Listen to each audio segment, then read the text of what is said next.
everyone, and welcome to the newest installment of Vintage Mego. As you can see here in my office, I'm awfully fond of Star Trek. I would say that Star Trek and Planet of the Apes, they vie for the second favorite Mego line, the first being superheroes. I mean, my goodness. But I have such a special place in my heart for these two properties that I find I've been kind of focusing on them for the last few years, picking up the odd little unique item that tells a story. And I've got a really good one for this week, and this is the Star Trek Closeout Enterprise Bridge. So what is this? Well, let's go back a couple of years. When Mego announced Star Trek in 1975, they had a massive hit on their hands. So much so that Neil Kublin, who actually posed the first idea to license Star Trek, got a huge bonus and bought himself a Corvette. It was just a toy phenom with millions of kids getting Kirk, Spock, Klingon, and the Enterprise bridge under the tree. Unfortunately, I did not get this as a kid, but boy, did I want it. This was really a big deal. Star Trek was really popular from about 1975, and it shut down around 77. I think mainly because Mego wanted to focus on their new sci-fi property, the Micronauts, which was taking off, and Star Trek sales were probably waning. So, around that time, there was probably overstock of certain items. Case in point, this bridge. This is the vinyl playset that was used for the Star Trek bridge. What it isn't commonly known is these were proudly made in the USA. The plastic pieces, such as the transporter and the stools, that sort of thing, they were produced in Hong Kong, or later China, but the vinyl playsets were actually manufactured and then later assembled in the United States. So what must have happened was Mego had an overstock of the vinyl shells, but had run out of the plastic furniture and transporter units. It's likely that they just blew this out to some sort of wholesaler or job lotter who also bought overstock Kirks and Spocks. There were Kirks and Spocks everywhere when I was a kid in variety stores. They really did produce a ton of this stuff. So what do you do when you have a playset that's incomplete and two carded figures? Well, you bundle them up and you sell them for $10. And that's exactly what they did.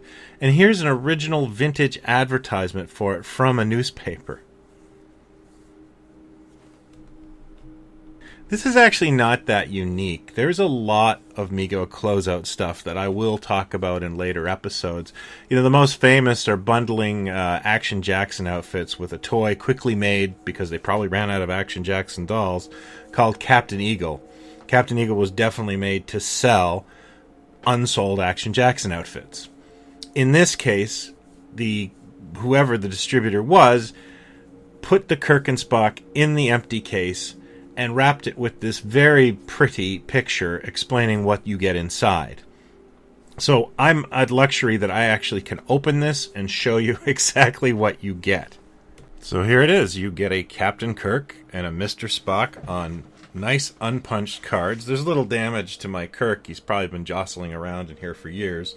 I don't know if these originally are the ones that came with the set, or if the dealer just took two cards from a case and shoved them in there. It doesn't really seem to matter. But they are just stock Star Trek figures. There's nothing special about the card. The playset itself is, a bit barren. As you can see, there's obviously a space for the transporter that never happened, and there's no view screens to hang. It's a little boring. As no frills as this is, I've spoken to many people over the last 20 years of working at the Mego Museum who said this was their gateway toy. They got this at a grocery store or some odd place where you normally wouldn't buy toys, and they had worlds of adventure with it, absolutely loved it, and that's why they were on the Mego Museum for the first place. So, as silly as this thing looks, a lot of kids had a lot of fun with this set, and that's what makes this awesome. I absolutely love having this weird little footnote. They are pretty rare. They don't go for a ton of money. I mean, I was easily able to afford this at a Mego meet, I think about 3 years ago, and I was really happy to get it. I don't usually buy duplicates of playsets because of the box or whatever, but mainly for space reasons, but this one had to have it. This is just such a cool little curious footnote. What do you think of stuff like this? Is it for you, or you're just okay with the regular edition playset? I'd love to know your feedback either in the comments here or in our Facebook group Mego Mania, and always at the Mego Museum forums, where I hope you'll join us. Thanks again for watching. I really appreciate it. If you like this video, please hit like and subscribe, and we'll put a vintage Mego in your inbox every week. Until next week, take care.